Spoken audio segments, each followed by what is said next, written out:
Twilight Gets a Puppy. By TDR. Chapter 54. Brindle Gossip. Part 4.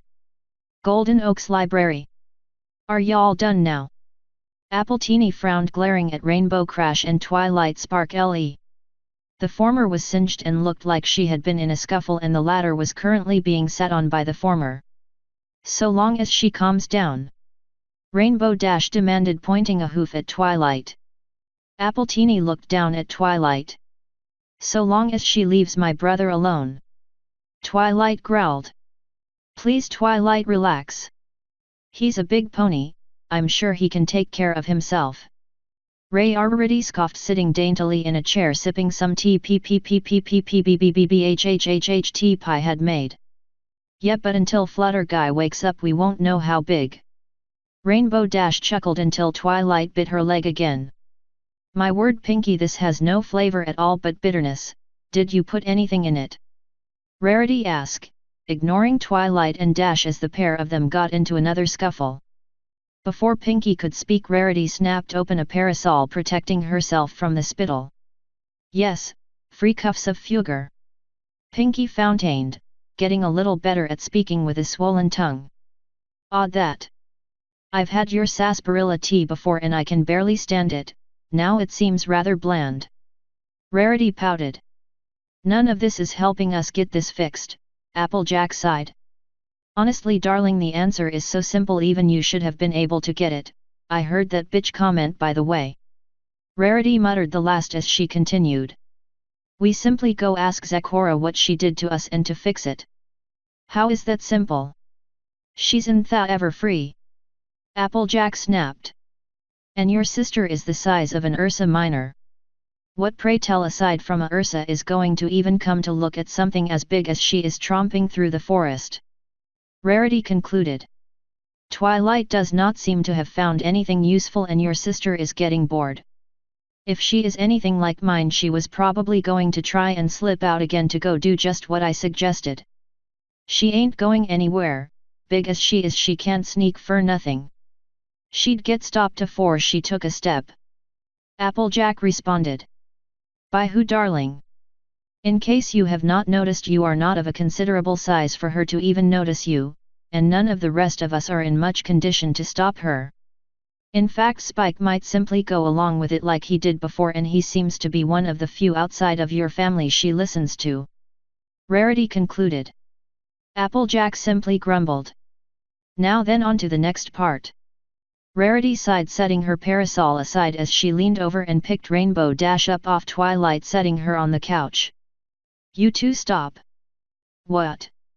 She's just mad cause I'm teasing her brother, Dash sighed. Not my fault. Rainbow Dash, no. What you are doing is being crass and rude with locker room talk. Rarity scoffed. I am properly teasing him. And you need to stop too. Twilight growled. You're remarkably together today, Rarity, especially with all this stuff. Applejack pointed out, actually seeming a bit impressed. Darling, I have been awake since early this morning. I've had 8 hours already to deal with it. I've had 3 freakouts, 2 fashion breakthroughs, 4 revenge plots come to mind, and still I had time to fix this dress and rearrange my work schedule for the day. Rarity sighed. The only things that have stopped me from having 4 or 5 freakouts is the fact that fingers work just as well with sewing as my magic, and Ross's expression at my appearance was everything I plotted it would be. Why would you plot against Ross? Twilight asked. Because after that debacle with Trixie, he had the nerve to come into my shop and ask to get his coat redone in green. Rarity muttered. That's a bit much because of coloration. Twilight grumbled. It's all harmless fun, and it's nice to know I can get a reaction from a male no matter what form I'm in. Quite an ego boost. Rarity smiled. Though if he remains a pony I might not just tease for my own amusement. I know, right? Rainbow Dash stated. Focus. Applejack screamed out, suddenly leaping up on the table. Someone get Ross and let's go after this Zakora. And if she ain't willing to fix this hex, with everyone there we can force her to. Honestly, I don't think it will be that bad. Twilight stated. It's also not a hex, that's the same thing as a curse which doesn't exist. Do you think we'll ever leave? Apple Bloom whispered to Spike. I give it another hour. I still can't come up with anything for Ross. I mean, it's a one-syllable name. How do I even work with that? Spike complained. Toddy! Ross shouted dramatically, bursting through the basement door with a proud pose. The former Moondog did not, it seemed, find any pants that fit him in his current form. What he did find, however, was a light blue, white polka dot dress that was large enough to cover him fully from the neck down. Where's my camera? Spike questioned, rushing over to the library's front desk. Hey! Apple Bloom shrugged. Waffeet. Pinkie Pie showered. Well now. Applejack whistled. The color does go well with his coat. Rarity appraised. How the heck does he wear a dress and go up to a solid 11? Rainbow Dash proclaimed. Fluttershy took that moment to wake up with a groan. She noticed everyone staring and looked over to see what they were looking at, which turned out to be Ross in a cute dress. Her nose started bleeding again and she passed out once more. Why are you in one of my dresses? Twilight demanded. 'Cause I look good in it. Ross snarked. Wait, that is one of Twilight's dresses? Rarity asked. Yeah, none of my pants fit and I wanted something to cover up with. My coat's not in any shape to do that anymore. Ross grumbled, flattening his ears. Take that off. Twilight yelled. Slowly, muttered Rainbow Dash. You're going to rip it. Twilight continued her protest. Actually, it's kinda baggy. Ross complained. Like a Mew Mew. What? Are you saying I'm fat? Twilight yelled. Not directly, but you did attack me over donuts, so if the horseshoe fits. Ross shrugged. A size quintuple X horseshoe anyway. Die. Twilight roared, leaping at her brother and sending both of them tumbling back down the stairs, along with a number of curses, more yelling, and a multitude of crashes when they finally hit bottom. We are never getting this curse fixed. Applejack groaned, falling to the tabletop in exasperation. It's not a curse, cried Twilight weakly from the basement. Spiky dear. Does being a dragon make you more inclined to violence? Rarity called towards the door. Nope, that's just Twilight. Ross is egging her on. Pretty normal. I mean, aside from the fact she breathes fire now, and he's a pony. Spike commented, digging through a drawer to pull out his camera, fumbling with it in his paws. Dang, can't figure anything from Moondog either. Asterisk. Everfree Forest. Zecora stretched with a yawn, watching the potion she was brewing bubble. The mix was only a few shades away from being perfect. The problem was she had never quite gotten the mixture right before, but she had been close many times. The brew itself didn't do anything, but if it was mixed with any sort of potion, or magical effect, the effects would be instantaneous rather than whatever set time they might normally have. A potion that healed a wound over a few hours, when mixed, would heal instantly. A brew for easing the common cold would knock it out mere moments after the mix was imbued. Of course, she was also going to test it on her son Barry, still out back, to see if she could speed up the fermentation process, but it had to work first. Zecora flattened her ears to her head. She might have managed to pull this off months ago had her trips to Ponyville not been so fruitless. Going into town herself made the whole place like a ghost town. If she had not met the school teacher Cheerly on one of her trips and had a conversation spark up, as the mare was more curious than afraid, she would have thought Ponyville abandoned. Thankfully, her new friend was willing to help her out with some of the things she needed and knew enough about plants to be able to trade some of the rare ingredients Zecora had acquired from the forest. The teacher couldn't really explain why or even how the rest of the town vanished so completely, but she theorized it was the deep-seated fear of what came out of the forest coupled with family-based fear of anything new. This had been the second time something like that had happened. Evidently it took a number of weeks for anyone to get used to the new residents named Ross and Spike that now lived in town. And there were still some who were wary of them. The zebra's train of thought stopped as the brew before her turned a shade of crimson. This was a new result, this would be the time she succeeded. All she needed to do was wait until it turned lime-colored and she could take it off the fire. It was about that time that something crashed into the back of her home. She frowned looking back into her room. She noticed a jar had fallen off a shelf mounted on the wall. As she watched, the rest of her shelves were starting to bounce and various objects started to rattle in their holders all over the house. They seemed like hoof steps with the regular pattern rather than an earthquake. A glance to the window showed it was still daylight outside, so it was unlikely a Ursa wandering by. In fact, the vibrations were getting stronger. Zecora frowned as her cups rattled in her cabinets and various bottles hanging from cords started clanking together. Whatever it was getting closer. The zebra mare darted about her house gathering what she could, the more expensive ingredients and things she couldn't replace. This wouldn't be the first time something had gotten past her wards and destroyed her home, she doubted it would be the last. She thought the new wards and the fact she was living in a tree this time would discourage any of the larger beasts. She had quite the scare a while ago when a Ursa minor tore out of the forest running past her home. Perhaps this would be something like that, though she didn't want to take any chances. A glance to the pot had her cursing. The liquid had boiled to black while she was preparing. Another failure. The thudding was nearly on top of her and the sunlight coming through the windows darkened as whatever it was stopped outside of her home and was large enough to blot out the sun. Shouldering her large pack, she considered hiding in her root cellar and hoping it left when she heard what sounded like arguing. "Watch the hooves," a male yelped. "I am," a female answered with a hint of sultriness in her voice. "Stop groping my brother, or so help me I will turn this bloom around," shouted another voice. "Y'all can get off of me now," a high-pitched, but booming voice, stated flatly. Curiosity won out over caution and Zecora moved to the window, peering out of it. A massive yellow pony with a red mane and a ridiculously colossal bow stood next to her house. On the giant's back she could see a number of other figures, including some other ponies, a dog, a diamond dog, and a dragon. The zebra mare blinked as she watched the large pony sit down, sending the whole group of them sliding off her back with a crash. "Y'all been arguing the whole trip out here?"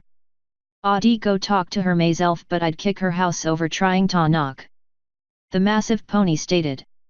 "Right, either Fluttershy," the dragon began.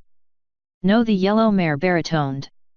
"Or Ross should go talk to her, as they seem the most normal and don't seem to want to beat her into submission, then ask questions," the dragon concluded. "Hey, I don't want to beat her," the blue Pegasus protested. "No, you want the spell she used so you can keep tormenting my brother," the dragon stated, pointing to a navy-furred stallion with amber-colored mane, tail, and eyes. His ears were just a bit too long atop his head, giving him an air of the exotic that the other ponies seemed to lack. He was also wearing a dress for some reason, yet he looked damn good in it. "Woof," Zecora stated a little louder than she liked. The stallion's ears perked as he and the others looked to where the bark came from, seeing her looking out at them through the window. The navy stallion was also turning bright red. "What did she say?" the purple and green dog asked. "That's not for the underage to hear, also how she managed to rhyme that with pineapple worries me," the stallion stated, not able to bring himself to look at Zecora. "Fo muff for fur pervsing fur," a pink mare with a swollen tongue cascaded. "How were we ever going to surprise anything with Apple Bloom running here?" the pristine white diamond dog asked. Zecora sighed, setting down her pack and heading outside. It wasn't likely this lot was going to do anything, and she wouldn't learn anything from staying inside. Two of them looked like the group that chased her yesterday. She didn't recall the beast with them being white, but it had to be a mistake on her part. There was no way it could have been what she thought it was. Those monsters were only legends now, despite all that was left behind proving their existence. At least two of them seemed to be suffering the effects of poison joke as well. Unless Pegasi grew backwards wings and swollen tongues were common with earth ponies. Besides, it would allow her a closer look at that stallion, and maybe she would get an answer to why he was in a dress. Asterisk. Zecora tilted her head looking up at the massive pony seated nearby. The others were still trying to figure out how to talk to her and how to keep Applejack from rushing over there and trying to fight her ear or something. Finally the stallion seemed to have enough and picked up the dragon by her tail, trotting them both over to the zebra before dropping her on the ground. "Look. You're the skeptic Shui. You ask?" the stallion stated, sitting and staring down at the purple dragon. "Besides, the sooner we get back to normal the sooner I get left alone." Zecora turned to look at the dragon curiously, though her eyes did wander over the stallion a few times. He was quite the looker, a little young for her it seemed, still there was no harm in looking. "Okay, look, Zecora, right? After that encounter yesterday all this weird stuff started happening to every pony, and we would like very much, that if it's your doing, that you stop it," Twilight stated. "Please." Apple Bloom added. "Apple Bloom, don't you dare. Turn that off right now," a tiny Applejack yelled up from Rainbow Dash's mane. "We ain't killin' her with cute, till she fixes this curse." "It's not a curse," Twilight screamed, throwing her claws in the air. "And we are not killing anyone. Really isn't any kind of spell or charm that is harmful to the target a curse or hex?" Spike questioned suddenly. "It's all just the wording, like some professional casters like being called witches or wizards and some like being called sorcerers. Same thing, different wording." Twilight turned to glare at her younger brother, blinked, considered, glared again, thought deeper, then seemed to get stuck in a logic loop for a few moments until the stallion prodded her with a hoof and she snapped out of it. She crossed her arms and snorted. "I guess I did nothing to any of you, your affliction is your own fault too," Zecora stated flatly.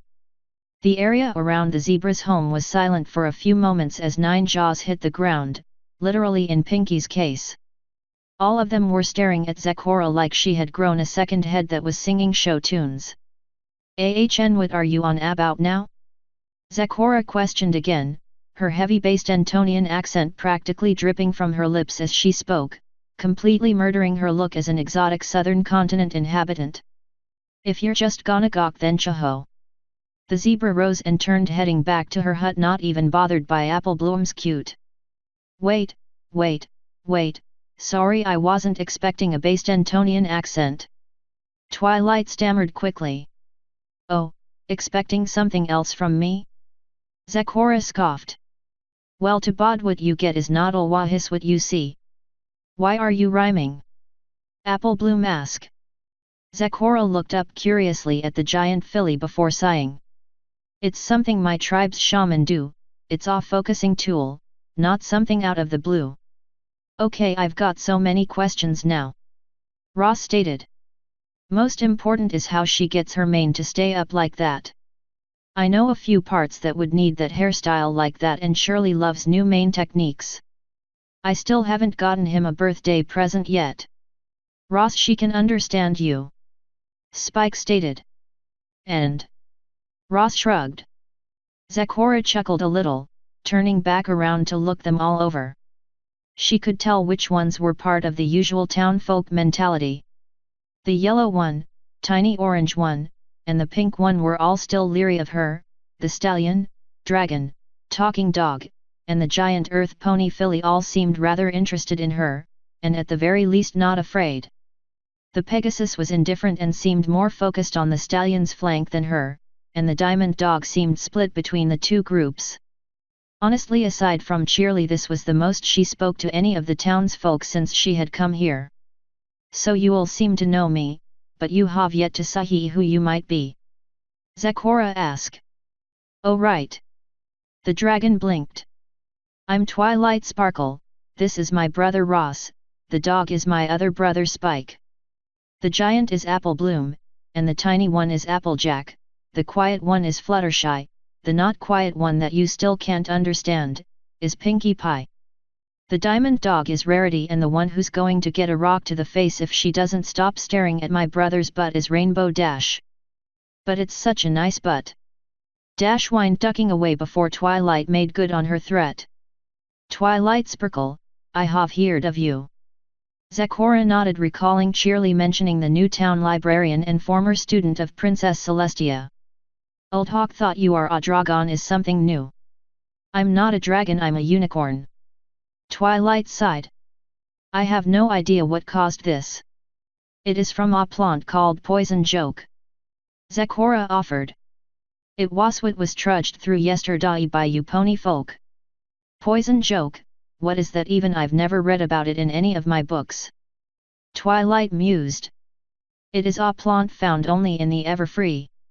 There are only a few books that mention it, one is even co-authored by me. Zecora mentioned. You wrote a book. Twilight gasped, only for Ross to prod her in the side. Focus now, fanfilly later. Ross sighed. So is there a cure for this? There is a cure that has been found, though if you just wait a week the effect would be around. Zecora explained. Forget that. Rainbow Dash fussed. Bonus of the new hotness aside, I'm not staying grounded for a week. Zecora rose and headed back into her home. She came out a few moments later carrying a book. Ooh, a book. I looked all through my books and didn't find anything. Twilight smiled as she was offered the book. That is quite the pity, that you do not have it in your library. Zecora smiled, pointing out her name under another on the front page. Zecora Mganga. Twilight went from excitement at the prospect of a new book, to confusion, then anger, as she saw what the title was. Dash.